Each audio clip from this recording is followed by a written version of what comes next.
Anybody in sort of average conditions shouldn't have a problem. It's not a hard walk. All right. And then some of us will go to Fieldwork Brewery afterwards. If you're so inclined. All right, so. That's a shorter walk downhill, right? Yes. Well, it's actually quite a long walk. A walk to Fieldworks from here would be a trek, but we'll figure it out. So Eric is going to give, Eric Ruppert will give our first talk of the afternoon, Space and Time-Bounded Multiversion Garbage Collection. All right, thanks. So I'm describing joint work with a whole bunch of people, many of whom are here today. And this is work described in a couple of papers. Okay, so what I want to talk about is two main challenges in concurrent data structures. One is to get a consistent view or a snapshot of a large data structure when other processes are concurrently updating it. And so if you imagine trying to read the little pieces of a large data structure, it's hard to get a consistent view of the whole thing if pieces are constantly being updated. And then the other thing is that if we do this, we have to figure out ways to do memory management. So in general, concurrent data structures have difficult memory management problems. Era's talked about this on Monday. When we remove a component of the data structure, we have to check, does some other operation still hold a pointer to that location? If so, we can't reallocate it yet. And even if a process doesn't hold a pointer to it now, maybe some ongoing operation still needs it in the future. And so we have to be careful of reallocating memory for that. Okay, so the model that I'm talking about is just a classic asynchronous model. We have a bunch of processes. They're completely asynchronous, so no shared clock or any notion of partial synchrony or anything like that. And they communicate by accessing a shared memory using read, write, and cast instructions. Okay, and the goal is to build linearizable, lock-free shared data structures.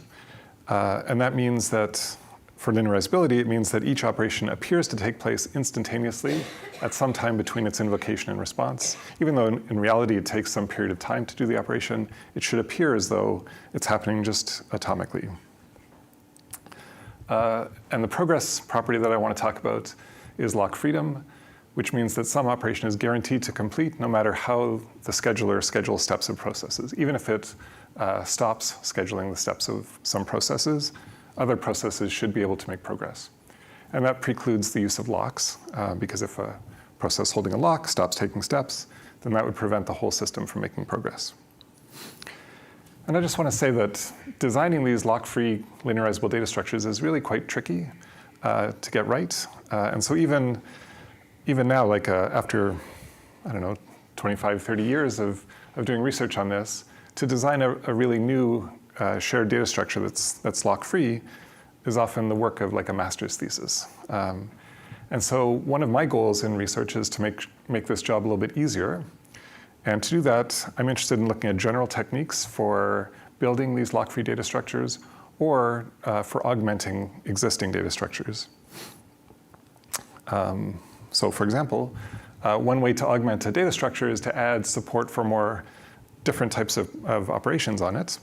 So in this example, if we have just a lock-free implementation of a binary search tree that supports the standard operations of insert, delete, and search, I'd like to have an automatic transformation that somehow modifies the lock-free data structure. And in addition to the original operations, it also gives me a snapshot operation that allows me to take a snapshot of the state of this tree. And the nice thing is that once I have a snapshot operation, then I can also support a whole bunch of other types of operations. So any sort of read-only query operation, like a range query or a predecessor query, or searching for multiple keys, can be done once I have a snapshot. So if I take a snapshot, that gives me a picture of the data structure at one moment in time, and then I can run any read-only query that I like on that snapshot. So if I can just add a snapshot, that helps a lot. So most lock-free data structures are built using cast instructions, where you just, a cast instruction takes a memory location and two parameters, And it says if the value in that memory location is equal to the old value that's expected, then change it to new. Otherwise, don't change it at all. And always return the value that you read from the variable at that point. So for example, here's a representation of a binary search tree. In this case, it's a leaf-oriented binary search tree, which means the keys are really just the ones in the leaves. So if I want to delete the element 4, I also might as well delete the parent, because that's only needed to direct searches towards the 4. So I can do this by a single cas instruction. All I have to do is change the child pointer in this node to this value by doing a single cas. And so it's nice when you can do a data structure update using a single cas instruction. But there are lots and lots of these data structures built using cas. I just want to show one example of where cas instructions are used for shared data structures. CAS is happening atomically, or? Yes. Okay. Yeah. It's actually a machine instruction that does the cas. And all modern architectures support cas instructions. So because cas instructions are the basis of so many shared data structures, what we did was we tried to find a way to provide a versioned cas object, which keeps track of old versions of the value in that memory location. So in addition to supporting the classical cas instruction and reads, we also allow processes to read an old value stored in that location. Now, we don't want to allow arbitrary old versions to be read, because then we'd have to store every single version that was ever in memory. So what we did was we said, OK, we're going to allow processes to take a snapshot of memory. So there's an extra instruction that says, OK, just take a snapshot of the entire memory right now. And then what you can do is you can go and look at the value that was in any location at the time that you took that snapshot. So that's what I mean by reading an old value. You get the value that was in that memory location at the time of your last snapshot. OK, so if we have these versioned cas objects, which I'm drawing this way in this diagram, I can just replace every memory location where I want to do cas instructions by one of these versioned cas objects. And then I automatically get, from any shared data structure built using cas instructions, I automatically get the same data structure that now supports this additional snapshot operation. Because I can take a snapshot and then reconstruct the state of the data structure at that time of the snapshot, just by using the old versions from the versioned cas objects. So is that clear? So when you click snapshot or whatever, Yeah. you expect that to take linear in the time of your data structure? I expect it to take constant time. Okay. So we're not actually copying the values or anything like that. The work is actually going to be done when you go and read the old value. I have a question. Sure. So each node is keeping a snapshot taken at a certain time. Each process gets a... Yeah, each process, each Yeah. node. But here you only, how many of these old versions do you keep? Here it looks like it's 2, but maybe I'm wrong. It's more than 2. Okay. So that's the whole point of this talk. I'll explain how we keep the old versions and which ones we can throw away. Okay. Okay. So here's how we implement a versioned cas object using multiversioning.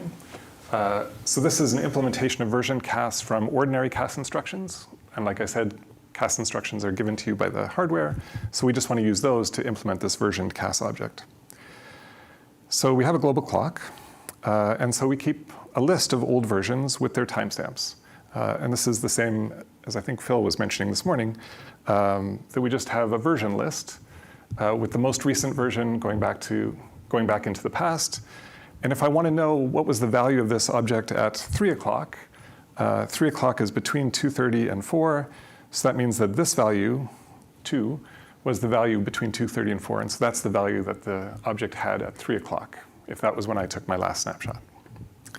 So to add a new version, to do a cas instruction on this object, this version cas object, all I have to do is create a new version, swap the head over to it, add a pointer to this. So I'm just adding a new node onto this version list. To read the current location, the current value, all I have to do is look at the head pointer and see where that points. So again, that's a constant number of steps. Taking a snapshot is really just going to be reading the clock. Because then later I can go back and look at the old value by tracing back through the version list to the time that I took my snapshot. And so that's the only operation that's a little bit more expensive.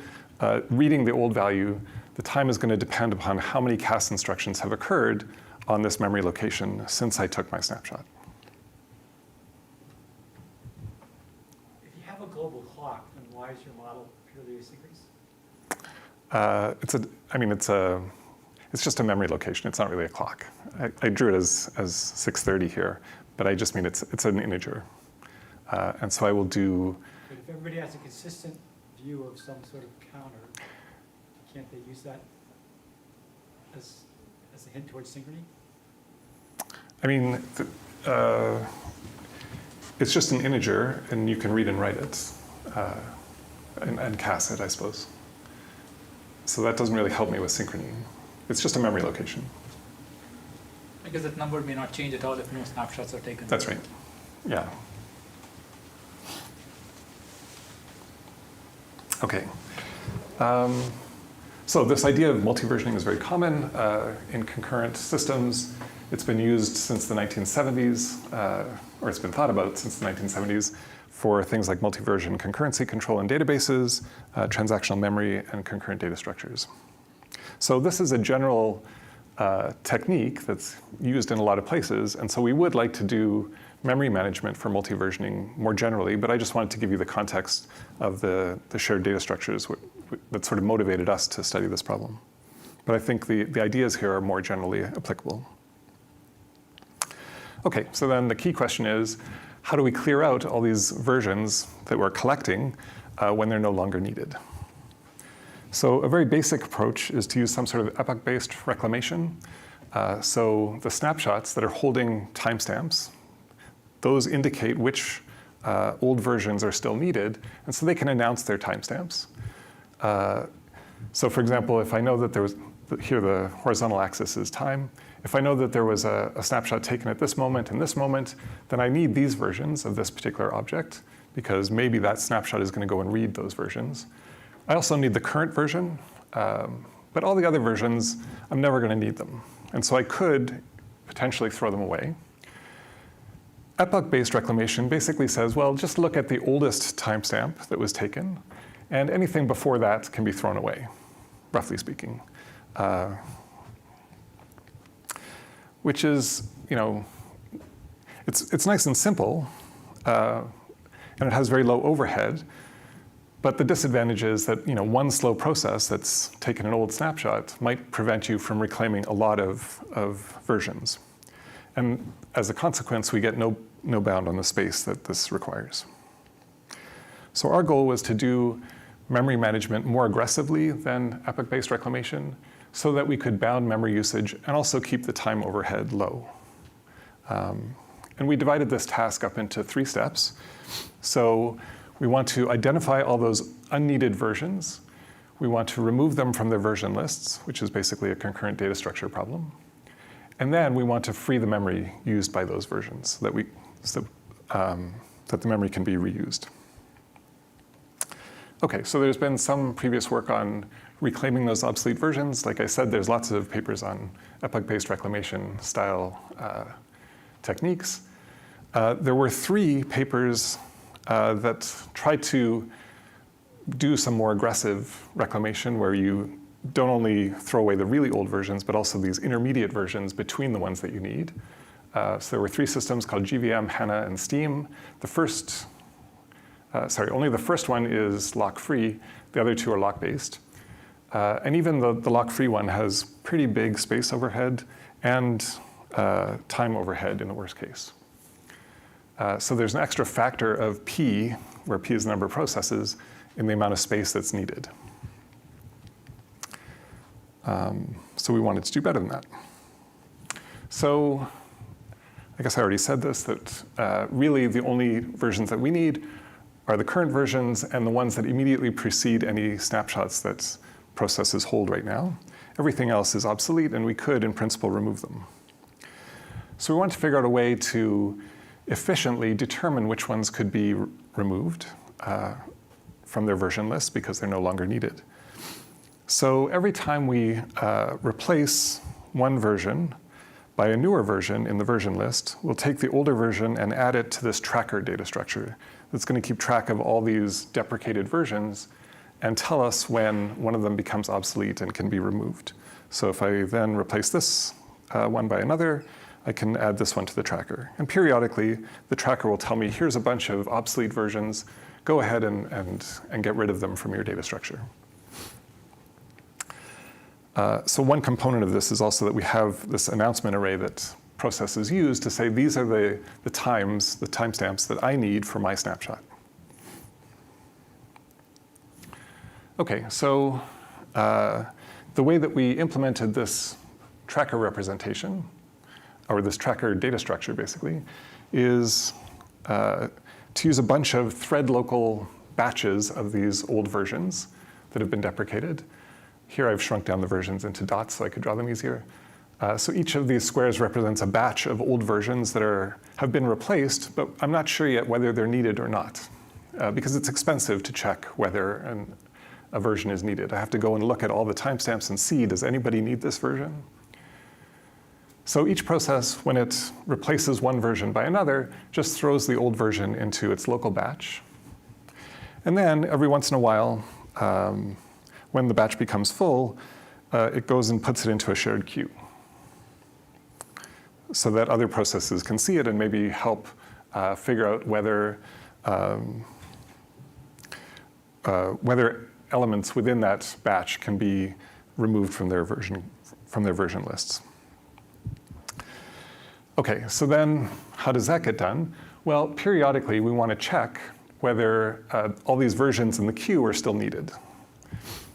And if they aren't, then we can go ahead and say, this one should be removed from its version list.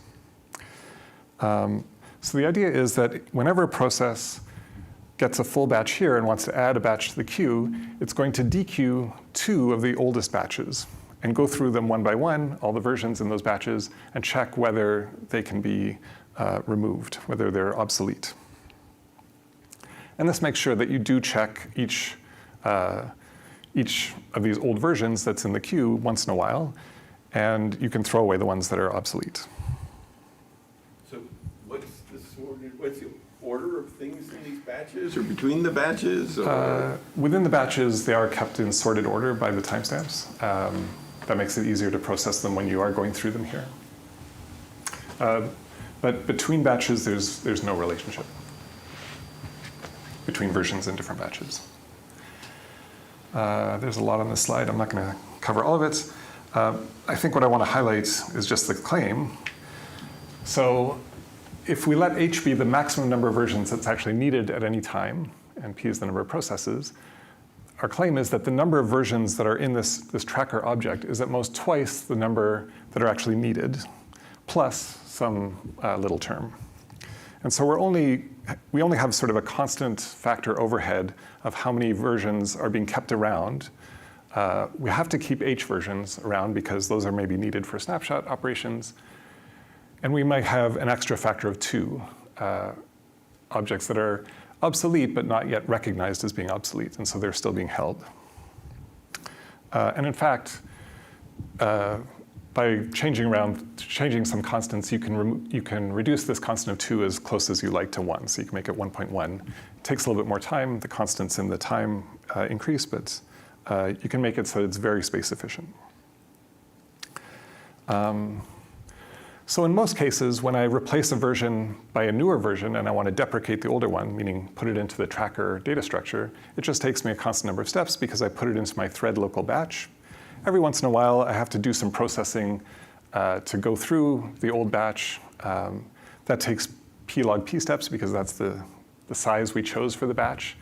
But because that only happens when a batch becomes full, that's only a constant number of amortized steps. Every time I fill up a batch, I may have to process 2 or 3 batches. And so everything works out to be amortized constant step complexity. Okay, so that was sort of the first step of our three-step process for managing multi-version garbage collection. I've now been able to identify when a version is obsolete and can be thrown away. So the next step is to go into the version list and remove it from the version list. And that turns out to be kind of complicated because basically what we need is a doubly linked list of versions because the tracker tells me, here's a version that you can now throw away. So I have to go into the version list with a pointer to that version and remove it from the version list. And the interesting thing is that we couldn't find a doubly linked list that's lock-free and has really good time complexity. So we had to make one up. Basically, the problem with doubly linked lists is it's hard to maintain the pointers in a consistent way in both directions. And even if we could do that, one of the problems that arises, for example, if you have concurrent deletions of consecutive nodes, here, for example, I'm deleting the nodes B and C. So in order to delete B, I make A and C point to each other. To delete C, I do the same thing with B and D, and I get this. Now, if I come in here from the left, I still reach C. And if I come in from the right, I still reach B. So in both directions, I get to nodes that are supposed to be deleted. And so basically, the idea is that we should absolutely avoid doing concurrent deletions of two consecutive nodes in this list. And if we do that, then everything should be fine. So how do we avoid deleting consecutive nodes in a fast way? So what we did, so here's our list. We assigned to each node in the list a priority. And these priorities are derived from sort of this implicit tree. We're not actually representing this tree in memory, but this is just to help us understand how the priorities are assigned. So we form all the nodes here into a tree. So each node here has a matching node up in the tree above. And the priority of the node is just the level in the tree. So level 1, 2, 3, 4. And then the rule is going to be that I only physically delete a node from this doubly linked list if its priority is bigger than its two neighbors. And so that guarantees that I'm never going to delete two consecutive nodes in the list. If that's not the case and I want to delete the node, what I do instead is I just mark it as being logically deleted.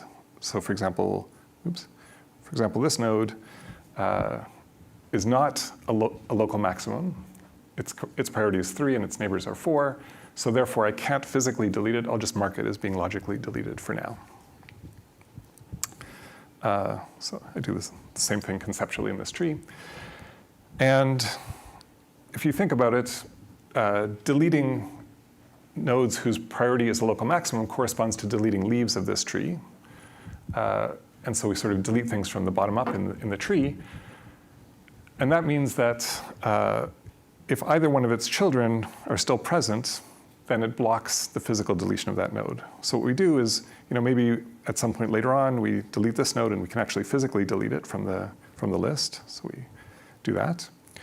And then at some point, maybe later, we also want to delete this node, and that's possible to do. We can delete that one physically from the list. And so when that last child gets deleted, then it's responsible for also deleting the parent, which has been logically deleted earlier. And so that way, the deletions sort of propagate up the tree. And that makes sure that everything does eventually get deleted that should be. Well, not quite. That still left too many nodes in the. That still left too many nodes. For example, if this one is still needed because some snapshot needs this particular version, that blocks the deletion of all of its ancestors, and that leaves too many nodes in the version lists. So we had to allow more deletions. So there was an extra case that we also allow if we want to delete this node from the list, and it's only got one child and that child is unmarked, then we also allow the deletion there. That makes it a little bit more complicated because you can imagine that somebody comes along and marks the child at some later point, and you don't want to be deleting two consecutive nodes in the list. So we had to do some coordination in order to avoid that situation. But still, we could manage to do all that with a constant number of amortized steps per deletion. And moreover, we can bound the space. There is one bad case still where a slow deletion here could block the deletion of all the ancestors, because this guy's going to be responsible for going and deleting all the ancestors. But there's only p processes that are in this situation at the bottom, blocking sort of a logarithmic number of nodes on the path. Okay, so if we use this to implement our version lists, the number of logically deleted nodes that are still reachable in the list is bounded by the number of unmarked nodes plus a small additive term.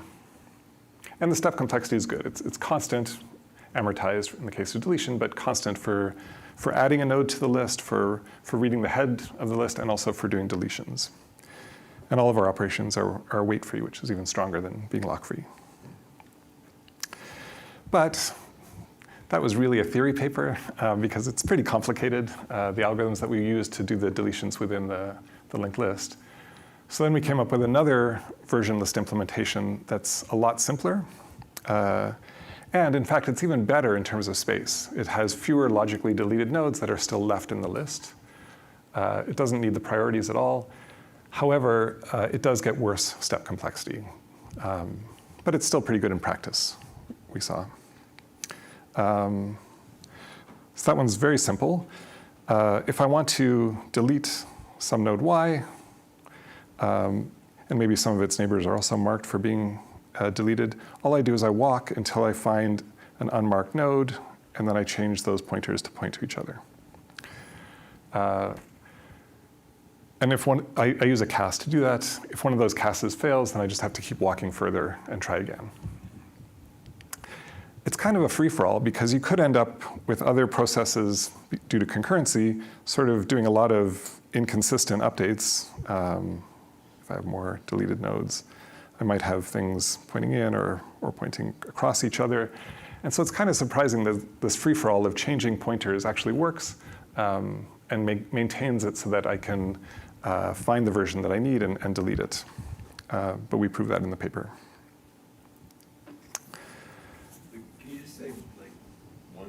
How complicated the proof is? Is it like 100 different cases? Or? No, it's not that bad.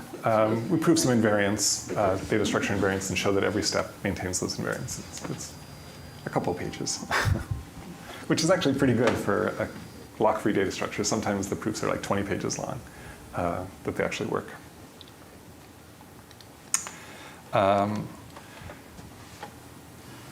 Okay. So this other version of the linked list, like I said, actually really keeps the number of reachable marked nodes to a bare minimum, just one per process. Appending a node and reading the head is still fast. Now the deletions do get a little bit slower. If you have a lot of deletions of consecutive, if you have a lot of processes that want to delete consecutive nodes, then that deletion might take time proportional to the number of those nodes that are being deleted. But we found that in practice, that is an extremely small number typically. Like, it's very unlikely that a whole bunch of versions right after each other in the list are going to be deleted at exactly the same time. And all the operations are now lock-free instead of being weight-free. Okay, so that's the first two steps. So we identified the versions that are not needed anymore. We removed them from the version lists. And now we actually have to finally free the memory that's used by those versions. Okay, and for that, I'm just going to have one slide. It's very simple. The only problem is that as I remove these versions from the list, it's not necessarily safe to just go and reclaim that memory yet, because other processes may be going through the list looking for the version they need, and they may be traversing that node that I just removed. And so it's not safe to free that memory yet. And so the solution that we use for that is just a reference counting scheme. And there's a little bit of complication in doing that because we have cycles of references in a doubly linked list. So you have to change some of the pointers that have been removed, or sorry, you have to change the pointers of some of those removed nodes to nil, and that causes trouble if another process is traversing through that node and wants to use the pointer, so we have to fix that. But all those things are fairly easy to deal with. Okay, so that sort of completes my three-step plan. So I just want to say, if we put all of these 3 steps together, and then we apply it to the original problem, which was to implement a snapshotable data structure, here's the complexity bounds that we get at the end. So H is still just the total number of needed versions. In other words, the number of versions that are current, and also the ones that are needed for ongoing, or for the most recent snapshot of each process. So that's a lower bound on how much space we need to use. And basically, the space usage of our scheme is within a constant factor of that, plus some extra small additive terms, where P is the number of processes, and L is the maximum number of versions that have ever been put into any particular memory location. And then that only appears as a log L here. So that's not too bad, because it's additive. And all of the operations are very fast, right? So doing a CAS or a read is expected amortized constant time. Taking a snapshot is constant time. It's basically just reading the global timestamp. And reading an old version, like I said earlier, is proportional to the number of versions you may have to walk through, which is the number of CAS instructions that have been performed on that memory location since I took my last snapshot. And all of these operations are lock-free. Okay, and so these are the 3 papers that describe the results that I talked about today. The last one also includes some experimental comparisons that show that these things actually do work pretty well in practice and are quite efficient in terms of the amount of space that they take up. All right, thank you. Question? So when you first introduced this don't delete 2 things next to each other problem, I mean, that kind of thing arises in parallel, list contraction, for instance, right? And there's randomized tricks for breaking that symmetry. There's deterministic tricks for breaking. So why do those not work? I mean, this is essentially a deterministic trick for breaking that symmetry. Okay, so why didn't you just those use one of the tricks that existed? I think it is pretty similar to some of the tricks that existed. It's one of those techniques. I mean, this is concurrent, not parallel. Sure. So, Yeah. so But this was motivated by those tricks, yeah. Yeah. It's also simpler because we can put those, that we don't even have to do the randomization, right? You know the order, so you know it's the first, the second, third, fourth, fifth version, and so you can give those magic numbers on the nodes based on which version you are. Yeah, so we were quite careful about how to define the priorities of those nodes. We don't need randomization, or we don't even need fancier. It's actually quite easy to break the symmetry.